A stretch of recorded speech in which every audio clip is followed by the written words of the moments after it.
दिया हुआ है। सो बहुत ही इजी मेथड के द्वारा आप हम जो है ओरिजिन ऑफ एवोल्यूशन को स्टडी करेंगे। ठीक है, ओरिजिन ऑफ एवोल्यूशन।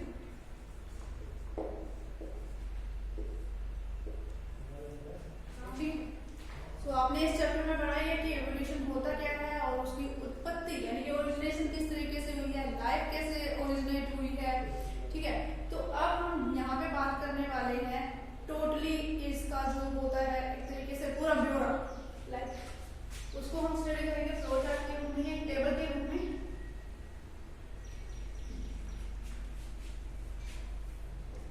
एरा, ठीक है, पीरियड,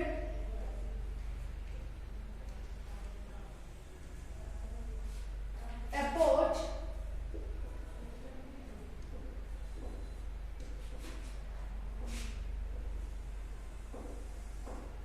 एंड इनके हिसाब से कुछ उनके स्पेशल फीचर।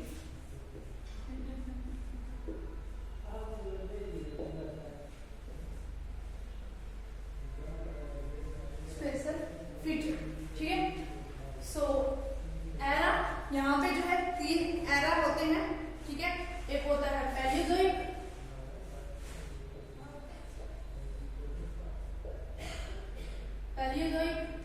ठीक है, पैलियोजोइक के अंदर जो है 4 पीरियड इंक्लूड होते हैं। वो 4 पीरियड होते हैं सेल्यूरियन,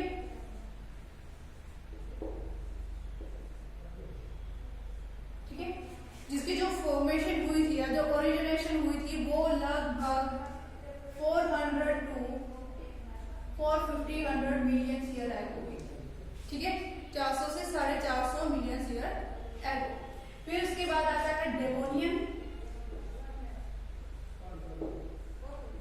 ठीक है, जो लगभग 350 मिलियन ईयर एगो, हम मान सकते हैं इसको, जो कि आपकी बुक में भी दिया हुआ है। 350 मिलियन ईयर एगो जो है इसकी इस पीरियड की स्टार्टिंग जो है हुई थी। उसके बाद आता है कार्बोनिफेरस,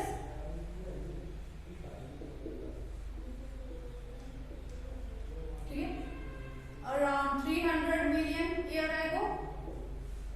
ठीक है, ये अभी हम बात कर रहे हैं कि जो पैलियोजोइक एरा है उसके अंदर पीरियड कितने। पहला है Silurian, Devonian, Carboniferous and then Permian. Permian around 250 million years ago. बहुत ही अच्छा तरीका है, लाइक आप 50-50 जो है इनमें से घटाते रहिए। लाइक इस तरीके से जो है इसकी फॉर्मेशन हुई, इसकी इतने में फॉर्मेशन हुई। ठीक है, सो यहाँ पे पैलियोजोइक में 4 पीरियड है, सेल्यूरियन है, डेवोनियन है, कार्बोनिफेरस और पर्मियन है। ठीक है, इस टाइम पे एपोच वगैरह का कोई खास रोल नहीं था, लेकिन हम इसके स्पेशल फीचर जरूर देख लेते हैं कि इन पीरियड के टाइम पे किस चीज की जो है डोमिनेंसी थी या क्या क्या चीजें यहाँ पे प्रेजेंट थी। जैसे सेल्यूरियन का आपको जो है एनसीईआरटी की बुक में कोई जिक्र नहीं दिया हुआ है, तो उसको हम नहीं देखेंगे अभी। तो सबसे पहले स्टार्ट करते हैं डेवोनियन के साथ। तो जो डेवोनियन होते हैं उनके अंदर थे एज ऑफ फिश। ठीक है, सबसे पहले माना जाता है कि फिशेस भी प्रेजेंट थी। सो फिशेस के प्रेजेंट होने का क्या मतलब कि जैसे लाइट जो प्रेजेंट हुई थी अर्थ के ऊपर वो रेन सेट थी। लाइक रेन के अंदर बहुत सारे ऐसे ऑर्गेनिक कंपाउंड थे जो एक जगह इकट्ठे होते रहे, वहां पे अमीनो एसिड बने, अमीनो एसिड के एक साथ बनने से प्रोटीन वगैरह बने। फिर उसके बाद जो है प्रोटोसेल, ठीक है, तो सबसे पहले माना जाता है कि प्रोटोसेल यानी प्रोटोबायोट्स थे। फिर उसके बाद eukaryotic, prokaryotic organism and then eukaryotic organism की फॉर्मेशन होती है। सो डेवोनियन के टाइम में क्या था, एज ऑफ फिशेस था। तो यहाँ पे एम्फीबियन की ओरिजिनेशन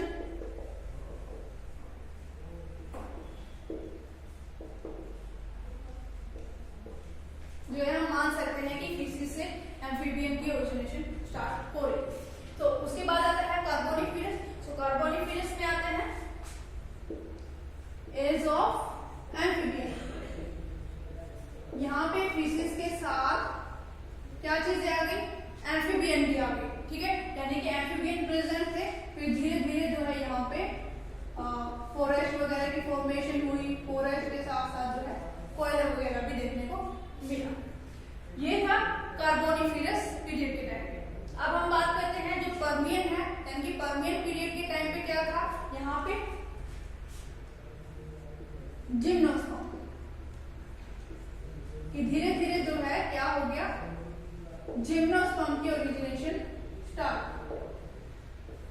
ठीक है, यानी कि जिम्नोस्पर्म जो है अच्छी तरीके से पर्मियन के टाइम पे प्रेजेंट थे। सो ये तो हमने बात की पैलेयोजोइक एरा में पीरियड कितने थे और उनके स्पेशल फीचर के बारे में। अब हम सेकेंड एरा के बारे में बात करने वाले हैं यहाँ पे। ठीक है, सो सेकेंड आता है इसमें मेसोजोइक, यानी कि क्या था, मेसोजोइक। सो मेसोजोइक के अंदर जो है 3 पीरियड इंक्लूड होते हैं, ट्रायसिक, ठीक है, ट्रायसिक, जुरासिक,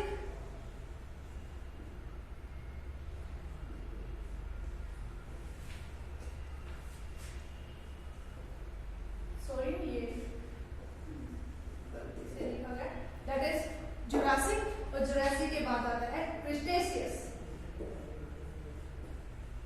ठीक है, सो यहाँ पे जो थर्ड पीरियड आता है मेसोजोइक एरा के अंदर वो आता है क्रिस्टेशियस। सो जो ट्रायसिक होता है उसकी ओरिजिनेशन हम लगभग मान सकते हैं कि 200 मिलियन ईयर एगो रही होगी। ठीक है, 200 मिलियन ईयर एगो रही होगी। सो जो जुरासिक है around 150 million year ago and क्रिस्टेशियस is around 100 million year ago. क्योंकि ये सारा जो ब्यौरा है वो आपके एनसीईआरटी बुक में ही दिया हुआ है, हम उसको एक टेबल के रूप में स्टडी कर रहे हैं ताकि आपको अच्छे से लर्न हो सके। सो जो मेसोजोइक एरा है उसके अंदर होता है Triassic, Jurassic and क्रिस्टेशियस period include होते हैं। तो इस टाइम पे भी क्या होता है, लाइक कोई एपोज का रोल नहीं होता है खासा, लेकिन यहाँ पे इसके स्पेशल फीचर क्या क्या देखने को मिले थे। उसके स्पेशल फीचर थे, सबसे पहले था ओरिजिनेशन ऑफ डायनासोर, यानी कि जो फर्स्ट मैमल हम बोलते हैं यहाँ पे वो प्रेजेंट हुए। ठीक है, डायनासोर की जो है उत्पत्ति स्टार्ट हुई। इस टाइम पे डोमिनेंसी थी, डोमिनेंस ऑफ जिम्नोस्पर्म, जिम्नोस्पर्म। जैसे हमने देखा कि जो जिम्नोस्पर्म है यहाँ पे पर्मियन के टाइम पे इनकी ओरिजिनेशन स्टार्ट हुई। तो ट्रायसिक के टाइम पे अच्छी खासी यहाँ पे जिम्नोस्पर्म की जो है एक तरीके से रोग था, लाइक जिम्नोस्पर्म ज्यादा मात्रा में उस टाइम पे प्रेजेंट थे। सो उसके बाद आता है जुरासिक। सो जुरासिक के टाइम पे डोमिनेंसी थी, डोमिनेंस या फिर हम बोल सकते हैं एज ऑफ डायनासोर। ये जो वक्त था वो डायनासोर का वक्त था। ठीक है, जो जुरासिक आपने जो है जुरासिक सीरीज भी देखी होगी, जुरासिक पार्क वगैरह जो डायनासोर से रिलेटेड है, यानी कि उनपे फिल्माई गई है। सो जुरासिक के टाइम पे क्या था, द डोमिनेंस ऑफ डायनासोर। फिर उसके बाद जो क्रस्टेशियस आता है, सो क्रस्टेशियस पीरियड में क्या होता है, यहाँ पे एक्सटिंक्शन हो जाता है, एक्सटिंक्शन ऑफ डायनासोर। कि जो डायनासोर है इस टाइम पे जो है लुप्त होना स्टार्ट हो गए थे। ठीक है, यानी कि धीरे धीरे जो है उनकी सारी स्पीसीज अर्थ पे से खत्म हो चुकी थी। तो एक्सटिंक्शन ऑफ डायनासोर। और दूसरा है यहाँ पे that is origination of angiosperm. इस टाइम पे जो है एंजियोस्पर्म धीरे धीरे जो है ग्रो करना स्टार्ट कर दिए थे। सो ओरिजिनेशन ऑफ या ओरिजिन ऑफ एंजियोस्पर्म। सो ये हमने बात की पैलियोजोइक और मेसोजोइक एरा की। जो थर्ड इसके अंदर आता है, जो थर्ड एंड लास्ट एरा यानी कि रिसेंट एरा भी माना जाता है, दैट इज द सीनोजोइक। ठीक है, सो सीनोजोइक एरा में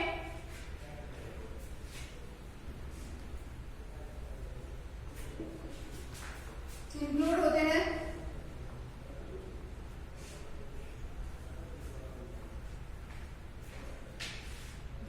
दो पीरियड,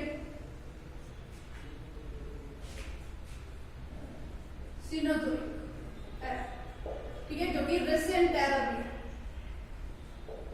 जिसमें अभी हम जो है सर्वाइव कर रहे हैं, ठीक है, वो सिनोजोइक एरा है। इसके अंदर जो पीरियड इंक्लूड होते हैं वो दो पीरियड इंक्लूड होते हैं, एक होता है टर्सरी, ठीक है।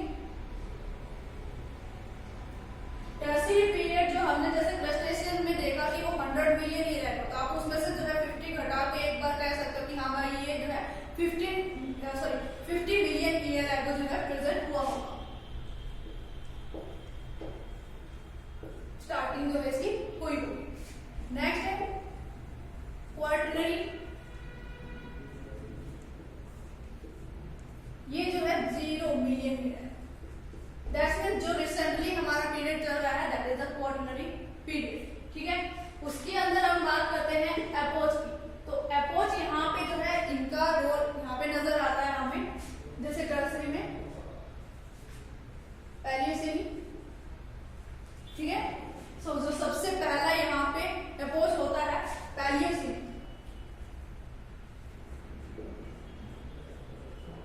ठीक है, पैलियोसिन ही होता है। फिर उसके बाद आता है इयोसिन, पैलियोसिन, इयोसिन, ओलिगोसिन,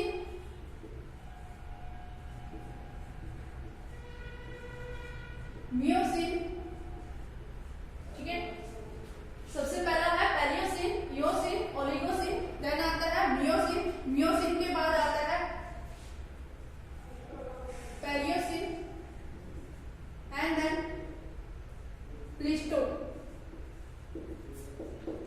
ठीक है। और जो रिसेंटली अपोच है that is the Holocene, that is recent जो अभी चल रहा है, ठीक है। सो टर्सरी और क्वार्टरनरी के टाइम पे हम देख लेते हैं कि क्या क्या यहाँ पे प्रेजेंट था। सो जो टर्सरी के टाइम पे जैसे हमने देखा क्रिस्टेशियस के टाइम पे क्या हो गया था, डायनासोर का एक्सटिंक्शन हो गया था। जो छोटे छोटे मैमल्स थे केवल वही बच पाए थे, तो उन्हीं से जो है आगे धीरे धीरे जो है लाइफ बनती चली गई। सो टर्सरी के टाइम पे यहाँ पे मैमल्स एंड बर्ड,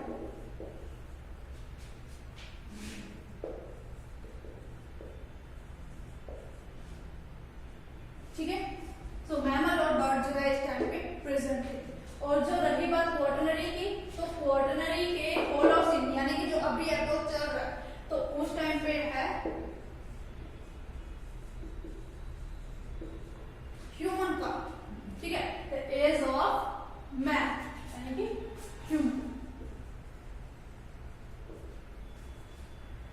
सो ये हमने जो है ओरिजिन ऑफ एवोल्यूशन के बारे में आज स्टडी की। एक टेबल के रूप में आपको समझाने की कोशिश है, आपको बहुत अच्छे से मेरे ख्याल से समझ में आ गया होगा, ठीक है। आप इसको जो है अपनी कॉपी में नोट डाउन कीजिए और 2 से 3 बार भी अगर आप इसको अच्छे तरीके से लर्न करोगे तो आपको डेफिनेटली बहुत अच्छे से याद